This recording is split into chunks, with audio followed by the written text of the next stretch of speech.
السلام علیکم ورحمۃ اللہ وبرکاتہ۔ الحمد للہ نحمده ونستعینه ونستغفره ونعوذ باللہ من شرور انفسنا ومن سیئات اعمالنا، من يهده الله فلا مضل له ومن يضلل فلا هادي له، وأشهد أن لا إله إلا الله وحده لا شريك له، وأشهد أن سيدنا ومولانا محمدا عبده ورسوله، أما بعد فأعوذ بالله من الشيطان الرجيم، بسم الله الرحمن الرحيم۔ الحج أشهر معلومات، فمن فرض فيهن الحج فلا رفث ولا فسوق ولا جدال في الحج، وما تفعلوا من خير يعلمه الله، وتزودوا فإن خير الزاد التقوى، واتقون يا أولي الألباب۔ ليس عليكم جناح أن تبتغوا فضلا من ربكم، فإذا أفضتم من عرفات فاذكروا الله عند المشعر الحرام، واذكروه كما هداكم وإن كنتم من قبله لمن الضالين، ثم أفيضوا من حيث أفاض الناس واستغفروا الله إن الله غفور رحيم۔ حج کے مہینے معلوم ہیں، جس نے فرض کیا اپنے پر حج کو تو اس کے لیے بے حجاب ہونا نہیں ہے اور گناہ کرنا نہیں ہے اور جھگڑا کرنا نہیں ہے۔ حج میں جو تم اچھائی کرو گے اللہ تعالیٰ اس کو جانتے ہیں۔ زاد راہ لے لو، بے شک بہترین زاد راہ تقویٰ ہے۔ ڈرو مجھ سے ہے اے عقل والو، کوئی گناہ نہیں ہے تم پر، تلاش کرو اپنے رب کے فضل کو۔ جب تم لوٹتے ہو عرفات سے تو پس یاد کرو اللہ کو مشعر حرام کے پاس، اور یاد کرو اس کو جیسا کہ تمہاری رہنمائی کی اور اس سے پہلے تم بے خبر تھے۔ پھر لوٹو جہاں سے لوگ لوٹتے ہیں اور اللہ سے معافی مانگو، بے شک اللہ تعالیٰ کی ذات مغفرت فرمانے والی ہے، رحم فرمانے والی ہے۔ صدق اللہ العظیم وبلغنا رسولہ النبی الکریم۔ واجب صد احترام معزز سامعین، قرآن مجید فرقان حمید کی 3 آیات مبارکہ تلاوت کی گئی ہیں۔ دوسرا پارہ ہے، سورۃ بقرہ ہے۔ پارے کا یہ 9واں رکوع ہے جس کی یہ ابتدائی 3 آیات مبارکہ تلاوت ہوئی۔ ان آیات مبارکہ کے حوالے سے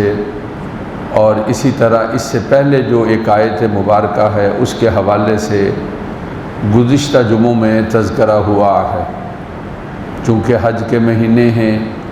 اور حجاج کرام حرم شریف میں پہنچنے شروع ہو گئے، فلائٹیں شروع ہو گئیں، اور زائرین جو ہیں کوئی مکہ پہنچ رہے ہیں اور کوئی مدینہ پاک کے اندر پہنچ رہے ہیں۔ حج کے احکامات اور ان کے مسائل کا تذکرہ کرنا ہے تاکہ اللہ تعالیٰ کا یہ فریضہ، اس فریضے کے بارے میں ہمیں پتہ چلے، اور جو کوتاہی ہوتی ہے تاخیر کی شکل کے اندر اس کو دور کیا جائے اور جلدی کے ساتھ اس فریضے کو ادا کیا جائے۔ اور اس کے ساتھ یہ ہے کہ فریضے کی ادائیگی میں جو وہاں کے مسائل ہیں ان مسائل کا تذکرہ ہو تاکہ ان مسائل کو سیکھ کر حجاج کرام سفر کریں اور مکہ معظمہ اور مدینہ پاک میں پہنچیں، اور وہاں پہنچ کر جہاں اللہ تعالیٰ کی رحمتوں کا نزول ہے، اللہ کے نبی صلی اللہ علیہ وسلم تشریف فرما ہیں، کوئی بے احترامی اور کوئی بے اکرامی اور کوئی بے ادبی اور کوئی ایسی بات نہ ہو جائے جس کا احترام کے ساتھ ہے ایک ایک گھڑی اور وقت، پورا سفر آدمی پورے احترام کے ساتھ اور ادب کے ساتھ اور تابعداری کے ساتھ اپنے وقت کو گزار سکے۔ حج فرائض اسلام میں سے ایک فریضہ ہے، قرآن مجید کی سورت مبارکہ ہے، اس کا نام سورت حج ہے۔ اللہ کے نبی اپنے اللہ سے درخواست کرتے ہیں کہ اے اللہ مجھے حج کے مسائل بتا دیجئے، سکھا دیجئے۔ حج کے بانی مبانی حضرت خلیل اللہ ہیں جو بیت اللہ کے تعمیر کرنے والے ہیں، ان کی دعا کے اندر ہے کہ ارینا مناسکنا ربنا ارینا مناسکنا، اے ہمارے رب ہمیں حج کے احکامات سکھا دیجئے اور ہمیں حج کے مسائل جو ہیں سکھا دیجئے۔ حج کے سلسلے کے اندر یہاں پر جو 3 آیات مبارکہ ہیں، ان کے اندر اللہ رب العزت کی ذات نے پہلی آیت مبارکہ کے اندر 3 حج کے 3 آداب کا تذکرہ کیا ہے، اور پھر اس کے بعد جو دوسری آیت مبارکہ ہے اس کے اندر ایک غلط رسم تھی، اس رسم کے بارے میں بیان کیا ہے، اور ایک غلط خیال تھا، اس خیال کو رد کیا ہے۔ پھر لوگوں کے اندر حج کے مسئلے کے اندر ایک غلط بات ذہن میں بیٹھی ہوئی تھی، خاص طور پر قریش مکہ کے لیے ایک بات ذہن کے اندر غلط بیٹھی ہوئی تھی۔ قرآن مجید نے اس بات کا تذکرہ کر کے اس کو رد کر دیا اور ان کے اس مسئلے کے اندر اصلاح کی ہے۔ حج کے بارے میں جو پہلی آیت مبارکہ کے اندر تذکرہ کیا گیا ہے، حجاج کرام کے لیے جہاں حج کے موقع پر یہ حکم ہوتا ہے کہ تم نے حج کے موقع پر فلاں فلاں کام کے کرنے ہیں، یہ جو پہلی آیت مبارکہ ہے اللہ تعالیٰ نے حج کے آداب کو بیان کیا، تو یہاں یہ تذکرہ کیا ہے اپنے آپ کو 3 کاموں سے، حج کے سفر کے اندر اپنے آپ کو 3 کاموں سے بچا لینا ہے۔ مردوں کو اور عورتوں کا اختلاط ہوتا ہے تو شرم و حیا والی باتیں، اپنے آپ کو شرم و حیا والی باتوں سے بچا لینا ہے، اور اپنے آپ کو ایسا یعنی شرم و حیا کا سلسلہ ہو، کوئی بے حجابی والی اور شرم اور حیا کے خلاف جو کوئی بات ہے اپنے آپ کو اس سے بچانا ہے۔ یہ پہلی چیز جو ہے اس کو بیان کیا ہے۔ دوسری چیز، جب مختلف ذہنوں کے آدمی، مختلف فکر کے آدمی اور مختلف سوچ کے آدمی اور مختلف علاقوں کے آدمی اور مختلف ملکوں کے آدمی ایک جگہ پر جمع ہیں، تو کہہ دیا کہ ایسا ہو سکتا ہے کہ کوئی بات مزاج کے خلاف ہو، کوئی بات مزاج کے خلاف ہو۔ 2 چیزوں سے اپنے آپ کو بچانا ہے کہ یہ دیکھ لیں کہ کہیں کوئی گناہ والا کام تو نہیں، اپنے آپ کو گناہ والے کاموں سے بچانا ہے۔ اور پھر یہ ساتھ بیان کر دیا کہ جھگڑا اور لڑائی حج کے موقع پر مزاج کے خلاف لوگ جو ہیں ایسے کام کریں گے جو طبیعت کے خلاف ہیں، مزاج کے خلاف ہیں، تو حجاج کرام تم بڑے مقدس سفر پر ہو، اپنے آپ کو بے حیائی والے کاموں سے، اپنے آپ کو گناہ والے کاموں سے اور اپنے آپ کو جھگڑے اور لڑائی والی باتوں سے حجاج کرام تم نے اپنے آپ کو بچا لینا ہے۔ یہ 3 چیزیں قرآن مجید نے، اللہ رب العزت کی ذات نے ان کا تذکرہ کیا۔ ان تینوں کا تعلق جو ہے وہ نفی کے ساتھ ہے، عدم کے ساتھ ہے۔ یہ کام نہیں کرنے ہیں، جو کام کرنے والے ہیں عام لوگوں کے ذہنوں کے اندر ہے۔ جب وہاں پہنچ رہے ہیں نماز کا اہتمام کرنا ہے، جب موقع ملے اللہ کے گھر کا طواف کرنا ہے، مدینہ پاک میں ہے تو آقا کے صلی اللہ علیہ وسلم کے روضے پر حاضری دینی ہے اور وہاں درود و سلام کی تلاوت کرنی ہے۔ ظاہر ہے کہ یہ کام کرنے والے ہیں اور ہر حاجی کو اس کے بارے میں پتہ ہے اور حجاج کرام اس کا خیال رکھتے ہیں۔ اللہ تعالیٰ نے ان چیزوں کے بارے میں تذکرہ کر دیا جن کے بارے میں شاید ذہن کے اندر کوئی خیال نہ ہو، تو کہہ دیا حجاج کرام جب آداب حج کو بیان کیا تو کہہ دیا کہ حجاج کرام اپنے آپ کو ان 3 کاموں سے بچانا ہے، اور یہ 3 کام نہ کرنے والے ہیں اور ان کو تم نے کبھی نہیں کرنا ہے۔ قرآن مجید کے اندر اللہ رب العزت کی ذات نے بیان کر دیا، فلا رفث ولا فسوق ولا جدال فی الحج، 3 چیزیں بیان کی کہ فلا رفث کہا جاتا ہے وہ کام جو حیا کے خلاف ہیں۔ میاں بیوی کے معاملات ہوتے ہیں، بے حجاب ہونا، ایسی چیزیں ان کو رفث کہا جاتا ہے۔ عربی زبان ایسی حجاب والی زبان ہے، ایسی شرم والی زبان ہے، اس کے اندر ایسے الفاظ کے بارے میں اس طرح کا سلسلہ ہوتا ہے جس کے اندر حیا کا پہلو باقی رہتا ہے، اور ساتھ ساتھ اس مسئلے کو بھی بیان کر دیا جاتا ہے کہ جب حج کے موقع پر مرد بھی ہیں عورتیں بھی ہیں تو غیر عورتیں بھی ہوں گی، تو ایسا کام جو شرم و حیا کے خلاف ہے اپنے آپ کو بچانا ہے، بد نظری سے اپنے کو بچانا ہے، غیروں کے ساتھ گفتگو کرنا۔ وہاں حج کے موقع پر کہتے ہیں جی یہ ہماری حاجن ہے، ساتھی نہیں، اپنے آپ کو اس سے بچا کر رکھنا ہے کہ کوئی کہیں ایسا کوئی کام نہ ہو جائے، بد نظری نہ ہو جائے، اور زبان سے ایسی بات نہ نکل جائے، اور عمل سے ایسا معاملہ نہ ہو جائے۔ تو کہا کہ فلا رفث، حجاج کرام حج کے موقع پر رفث سے اپنے آپ کو بچا کر رکھنا ہے۔ اور رفث کیا ہے؟ غیر عورتوں کے ساتھ اختلاط، اور اس اختلاط کے اندر کوئی ایسی بات ہو جو شرم و حیا کے خلاف ہے، اپنے آپ کو اس چیز سے بچا کر رکھنا ہے۔ اور رفث کے اندر یہ چیز بھی آتی ہے کہ بہنیں اور بیٹیاں جب حج کے موقع پر ہیں اور حج کے لیے تشریف لے گئی ہیں تو ان کے لیے وہاں پر پردے کا، اور ان کے لیے وہاں پر حجاب کا، اور ان کے لیے وہاں پر ایسے لباس کا اہتمام کرنا ہے جو حیا والا ہو اور شرم والا ہو، اور جس کے اندر پردے کا پورا اہتمام ہو۔ بے پردگی اور ایسا مختصر لباس اور ایسا لباس جو شرم و حیا کے خلاف ہے، اپنے آپ کو اس سے بچانا ہے۔ قرآن مجید نے سب سے پہلا حکم یہ دیا ہے، الحج اشہر معلومات، حج کے مہینے معلوم ہیں، شوال، ذی قعدہ اور ذی الحجہ، ان مہینوں میں احرام باندھا جاتا ہے، حج کیا جاتا ہے۔ تو پہلا حکم جو آداب کے معاملے کے اندر آتا ہے یہ فرمایا کہ فلا رفث، حجاج کرام تم نے رفث نہیں کرنا ہے۔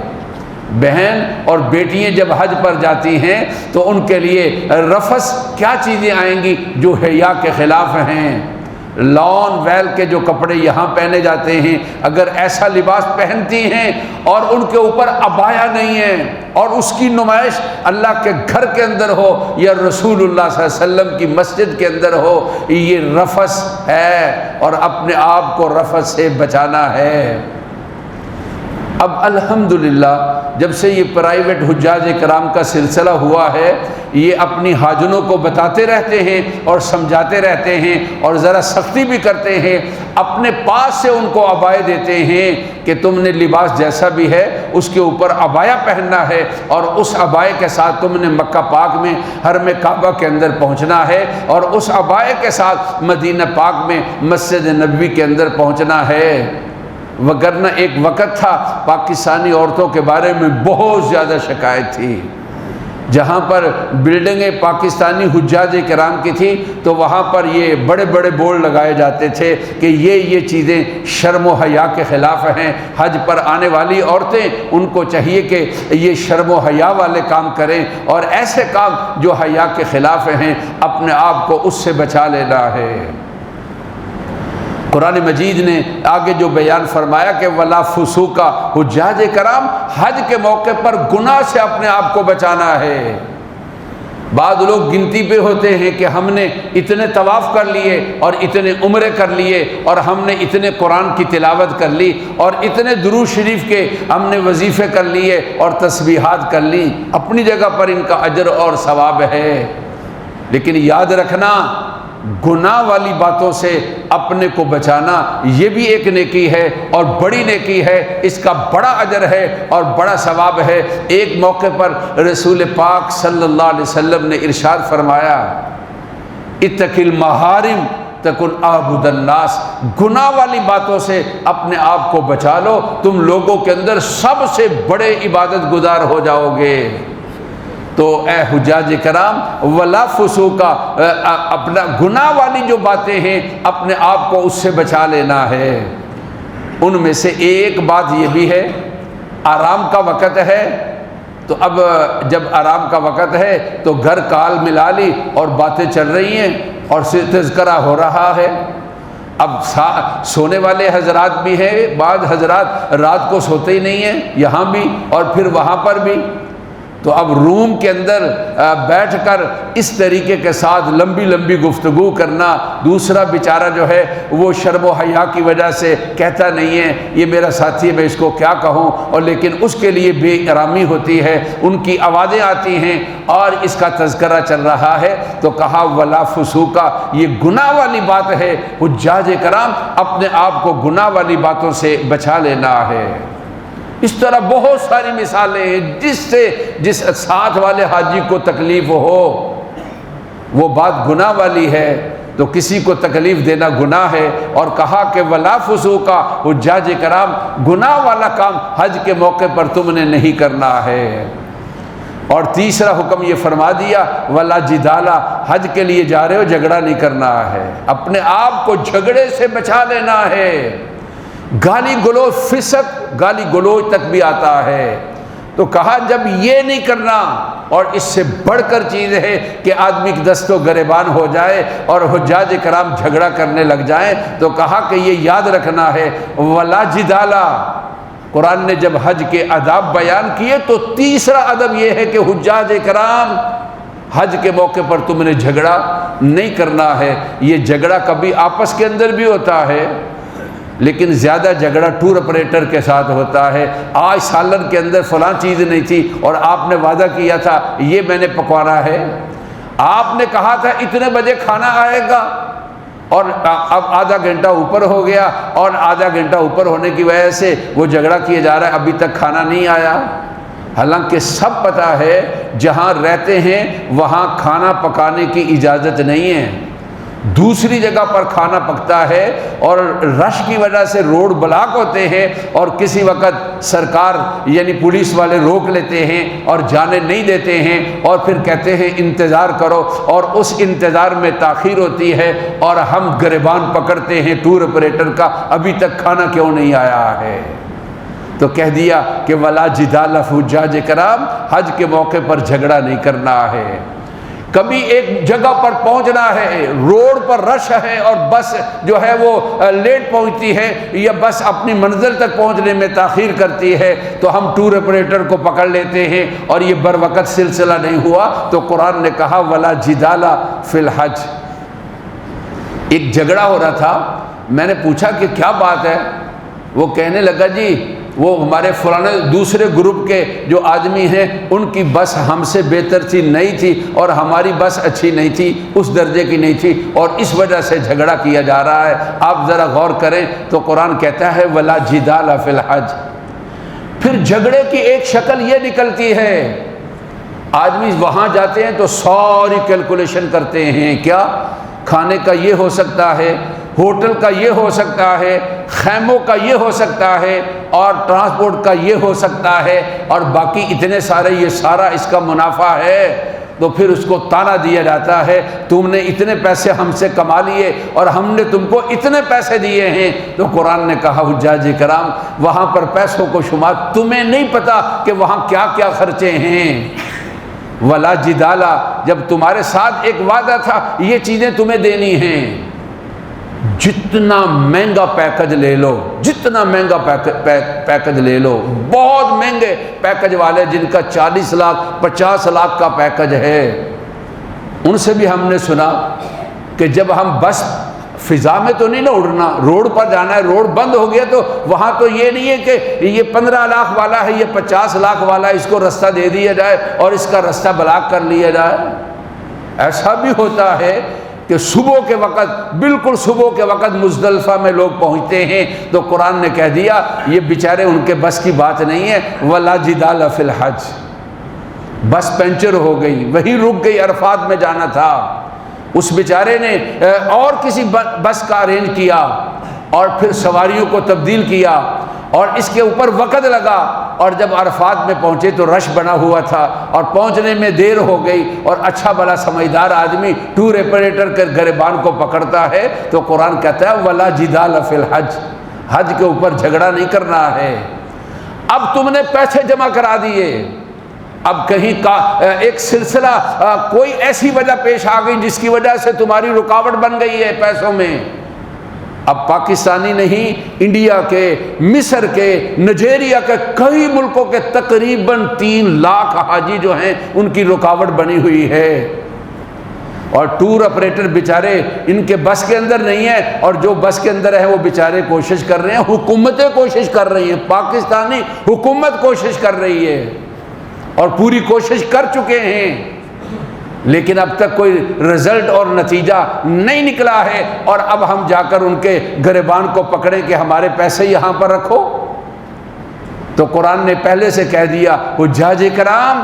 تم بڑے مقدس سفر پر جا رہے ہو، وَلَا جِدَالَ فِي الْحَجِّ، حج کے موقع پر تم نے جھگڑا نہیں کرنا ہے۔ اگر آپ نے پوری تیاری کی لیکن کسی رکاوٹ، کسی کی وجہ سے، کسی بھی رکاوٹ کی وجہ سے اگر تم سفر پر نہیں جاتے ہو اور تمہارا سفر رک جاتا ہے، تم آئندہ سال کی نیت کر لو، انشاءاللہ اللہ تعالیٰ کے ہاں امید ہے جب تمہارا ارادہ پکا تھا اور تمہارا پروگرام بالکل ٹھیک تھا اور اس کے بارے میں تم نے انتظامات مکمل کیے تھے، انشاءاللہ تعالیٰ یہاں پر پاکستان میں ہوں گے لیکن ہماری روحیں وہاں پر ہوگی، حج پر ہوں گی۔ اللہ تعالیٰ اس نیت کی وجہ سے ہمیں حج کا اور اس نیت کی وجہ سے ہمیں سفر کا اللہ رب العزت کی ذات اجر اور ثواب دیں گے۔ دعاؤں کو جاری رکھیں لیکن اپنے آپ کو جھگڑوں سے بچا لینا ہے۔ قرآن نے کہہ دیا ہے کہ حج کرنے والوں حجاج کرام ولا جدال فی الحج، حج کے اندر جھگڑا نہیں کرنا ہے۔ جھگڑا، لڑائی، جنگ اسلام اس کو پسند نہیں کرتا ہے۔ اسلام امن کا مذہب ہے۔ اللہ تعالیٰ سے جھگڑا اور جنگ نہیں مانگنی چاہیے کہ اللہ ہمیں جنگ دے دے۔ ہاں اگر کوئی ہم پر جنگ کو مسلط کرتا ہے تو پھر قرآن کہتا ہے کہ جو تمہاری طاقت ہے اس کو استعمال کرو، اور اس دشمن کے ساتھ اور اس باغی کے ساتھ، اللہ کے باغی کے ساتھ، اللہ کی زمین پر بغاوت کرنے والا ہے، پھر تم ڈٹ جاؤ اور اس کا مقابلہ کرو۔ جو وَأَعِدُّوا لَهُم مَّا اسْتَطَعْتُم مِّن قُوَّةٍ، جو تمہارے پاس قوت ہے اس کا استعمال کرو اور اس کافر کا جو سر ہے اس کو کچل دو۔ لیکن ایسا نہیں ہے کہ اسلام کہے کہ تم اللہ تعالیٰ سے لڑائی مانگو اور جنگ مانگو۔ اس لیے جنگ اور لڑائی یہ کوئی پسندیدہ چیز نہیں ہے، امن کا مذہب ہے اسلام۔ ہاں کبھی جنگ امن کے لیے کی جاتی ہے۔ ہماری اسلام اگر کہیں جنگ کا اور جہاد کا حکم دیتا ہے، در حقیقت وہ حکم بھی امن کے لیے ہوتا ہے کہ ہمارے اوپر شر کو کوئی مسلط کرنا چاہتا ہے اور ہمارے گھر میں داخل ہونا چاہتا ہے اور ہمارا نقصان کرنا چاہتا ہے، تو پھر حکم یہ ہے کہ اپنی پوری طاقت کو استعمال کرو، اللہ کی مدد تمہارے ساتھ ہوگی۔ اس وقت جو حالات اور موقع بنا ہوا ہے، اپنے اللہ تعالیٰ سے دعائیں کرو اور اپنی افواج کے ساتھ یکجہتی کا اظہار کرو اور ان کو بتاؤ تمہاری لڑائی نہیں ہے، ہماری لڑائی ہے، ہم تمہاری پشت پر ہیں، ہمیں جب بلاؤ گے ہم آئیں گے، ہم سے جو مانگو گے ہم دیں گے، تم آگے ہو جاؤ، ہم تمہارے ساتھ ہیں، جب ہم تمہیں ضرورت پیش آئے جس چیز کی پکارنا، ہم تمہارے ساتھ ہوں گے اور کسی وقت بھی ہم غائب نہیں ہوں گے۔ اللہ تعالیٰ سے دعا بھی کرنی چاہیے کہ اللہ تعالیٰ دشمن کے دل کے اندر خوف ڈالے اور اس کی طاقت اور قوت کو اللہ تعالیٰ نیست و نبود کر دے۔ میں بیان کیا کر رہا تھا حج کا، تو اللہ تعالیٰ نے یہ حکم دے دیا فلا رفسا، بے حیائی والا حج کے موقع پر کام نہیں کرنا، ولا فسوقا، گناہ والا کام نہیں کرنا، ولا جدال فی الحج، اور حج کے موقع پر جھگڑا نہیں کرنا ہے۔ اور پھر آگے یہ کہا وَاتَّقُونِ يَا أُولِي الْأَلْبَابِ، سمجھدارو اللہ تعالیٰ کا فرمان ہے کیا کرنا ہے، مجھ سے ڈرتے رہنا ہے۔ اللہ تعالیٰ ہر وقت ساتھ ہیں اور ہر چیز کو دیکھنے والے ہیں۔ یہ سمجھ لینا چاہیے کہ میری بات بھی اور میرا عمل بھی میرے اللہ کے سامنے ہے۔ حجاج کرام کے لیے جو رکاوٹیں ہیں اللہ دور کر دے، اور ان کے لیے سفر کی سہولتیں اللہ اس کا انتظام کر دے۔ اللہ مجھے بھی اور آپ کو بھی حرمین شریفین کی زیارت نصیب فرمائے۔ جو جنگ ہم پر مسلط کی جا رہی ہے، اللہ دشمن کے عزائم کو نیست و نبود کرے، اور اللہ تعالیٰ اس کے دل کے اندر ہمارا خوف اور ڈر پیدا فرما دے،